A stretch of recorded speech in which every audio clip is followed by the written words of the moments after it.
ancaman Trump ini akan direspons oleh negara-negara mitra dagang Iran dengan menarik diri dari hubungan mereka dengan Iran karena sebagian mungkin akan menghitung bahwa hubungan dagangnya dengan Iran lebih kecil dibandingkan dengan hubungan dagangnya dengan Amerika, atau memang akan ada negara-negara yang tadi baru saja Anda katakan seperti China yang tetap berkeras untuk mempertahankan hubungan dagangnya dengan Iran meskipun kena tarif tambahan 25%. Produk utama yang diekspor oleh Iran itu adalah minyak dan gas alam. Dan minyak gas alam ini kan sifatnya sebagai energi. Negara yang mengimpor dari Iran terutama adalah China 36%, kemudian Irak 25%, lalu ada Turki 18%. Negara-negara ini kalau China dia memang menumpuk energi ya untuk dia membiayai seluruh aktivitas industri mereka. Tapi kalau Irak ini kan negara yang memang nggak punya pilihan lain selain membeli dari Iran. Kemudian Turki juga nggak punya pilihan lain. Kalau dia mau beli dari tempat lain, mereka nggak punya natural resources ya, dan juga nggak punya sumber energi. Jadi kalau dia harus membeli dari tempat lain, tentu biayanya akan sangat tinggi. Dan hari ini inflasi di Turki sudah sangat buruk.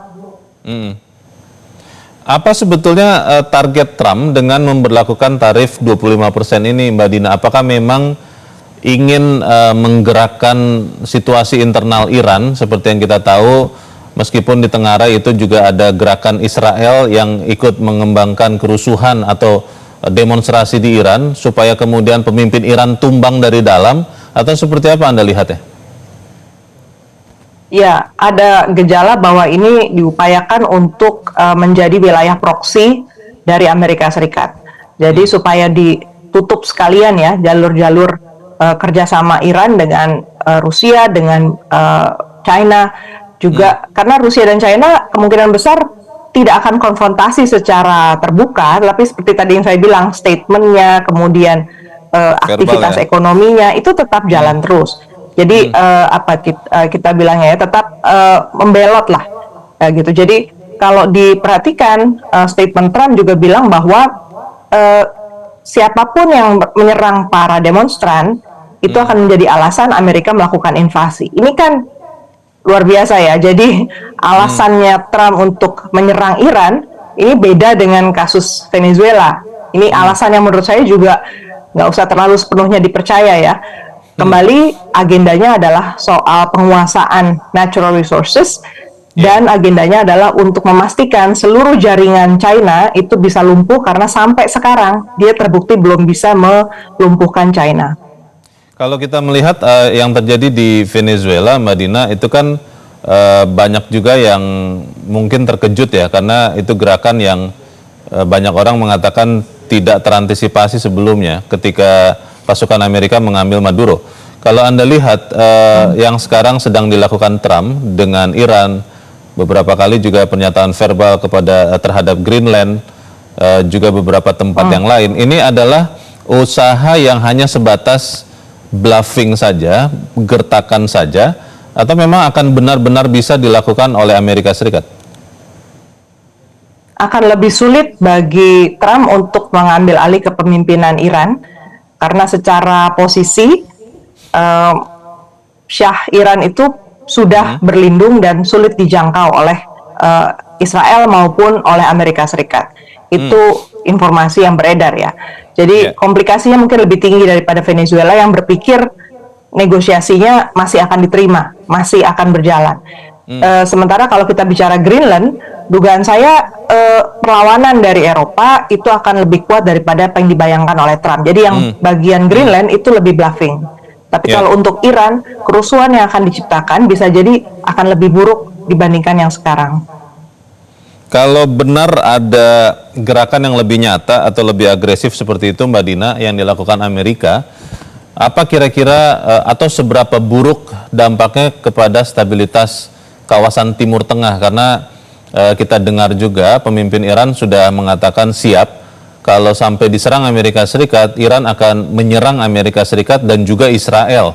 Ini resiko konfliknya akan makin meluas. Tapi seberapa mungkin atau seberapa besar pembesaran resiko ini terjadi, Mbak Dina?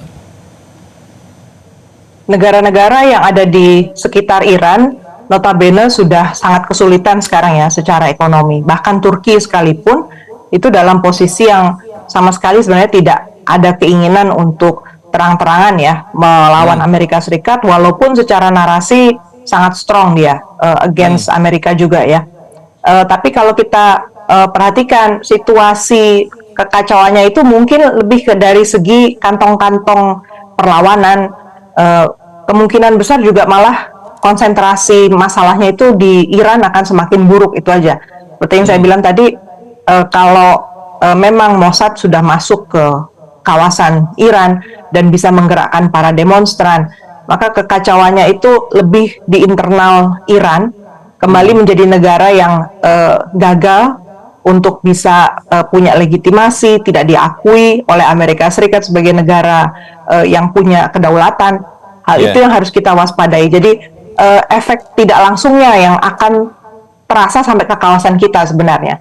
Karena efeknya nanti adalah rupiah, kemudian juga sumber daya resources kita ya, bahan-bahan mentah yang harus melalui daerah Timur Tengah, itu biayanya otomatis akan lebih mahal. Biaya perjalanan juga lewat pesawat, nggak bisa lewat daerah konflik kan? Bagaimana kira-kira dampaknya kepada tadi yang sudah sempat Anda sebut, Mbak Dina? Kita khawatir tentunya ini akan membuat harga minyak mentah akan naik, dan itu juga akan mempersulit Indonesia, walaupun lokasi Iran cukup jauh dari Indonesia. Seberapa besar itu akan bisa membuat harga minyak mentah melonjak kalau Anda lihat?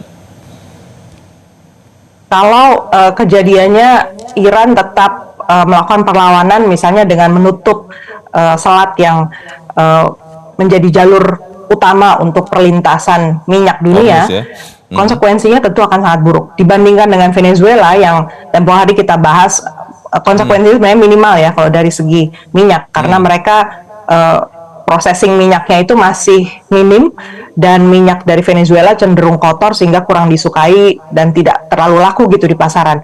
Iran posisinya beda, selain karena dia produsen besar minyak, mereka juga punya perlintasan Selat Hormuz ya, yang penting untuk perlintasan berbagai macam kargo dan barang-barang. Kita pun kalau dari Eropa, dari Afrika, itu mau nggak mau harus lewat di kawasan sana. Itu yang harus kita antisipasi. Terakhir, Mbak Dina, apa yang bisa dilakukan Indonesia?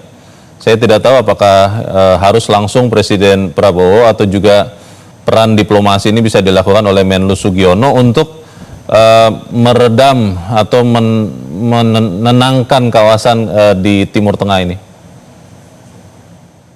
Satu hal yang pasti dan ditunggu oleh Iran adalah solidaritas Indonesia sebagai sesama anggota BRICS dan juga sebagai negara Asia Afrika, sesama negara yang pernah non-blok.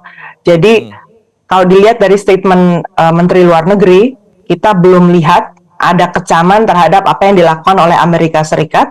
Bahkan ketika Amerika Serikat terang-terangan ya bicara soal demonstran, apa preferensi dia soal perubahan rejim di Iran, ini sebenarnya sudah sangat tidak bisa diterima dari segi prinsip.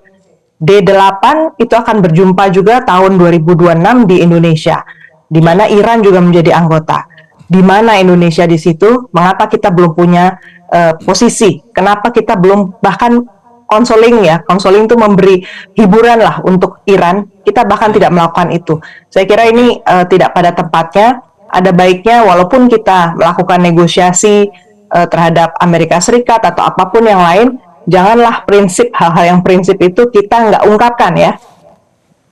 Baik, kita tentunya berharap ketegangan ini bisa semakin mereda dan kita bisa melihat ada peran Indonesia. Terima kasih untuk ulasan yang Anda berikan, Mbak Dina Prapto Raharja, pakar hubungan internasional, sudah mencerahkan kami. Selamat sore, Mbak Dina. Jelajahi cara baru mendapatkan informasi. Download Metro TV Extend sekarang.